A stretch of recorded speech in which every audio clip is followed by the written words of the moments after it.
This channel is all about sharing my journey as I navigate my child's academic path from school tips to Olympiad prep, curriculum insights and useful online resources. I upload videos that reflect my experiences, thoughts and understanding along the way. Whether you are a fellow parent or just looking for a supportive space to learn and grow along your child, you are in the right place. Welcome to Creative Mizat.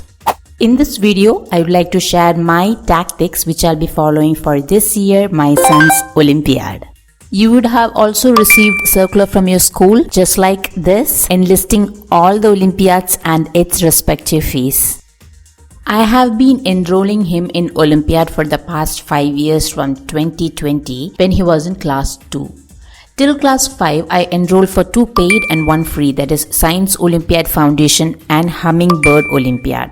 You can also find videos related to these in my channel. And regarding NELTAs, the level 1 is free, so all the students in his school attend them and only the qualified students have to pay for level 2. From class 6, I had to make some changes. Why? This time, I have enrolled only in SOF as it was expensive for me. See, if you set to go in this Olympiad journey, then you have to go prepared. Otherwise, no use. So, what do I mean? I mean, we have to get the course book. So, NSO, IMO, IEO and IGKO exam fees along with the study material was very expensive for me. So, I thought for this academic year, we'll try out a new strategy. Because we started earlier, that is 5 years of trying, I know that my child was naturally interested in GK.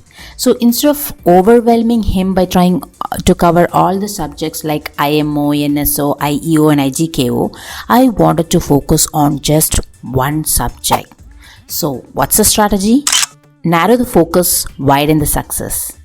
By conquering one subject, by building real confidence, I hope that it grows on to other subjects as well.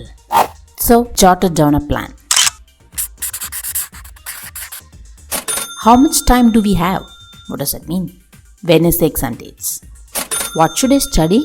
What is the syllabus? From where should I study? What books are available? Let's find out the answer for these three one by one. So I visited the website SOF Foundation and without checking in any other subjects, as I said, narrow the focus, widen the success, I clicked on SOF IGKO Class 7 exam dates. So exam dates are 25th September 2025, 8th October 2025 and 7th November 2025. I know for sure that they will be taking up this exam as early as 25th September. Last year also it was the same, and because one of the reason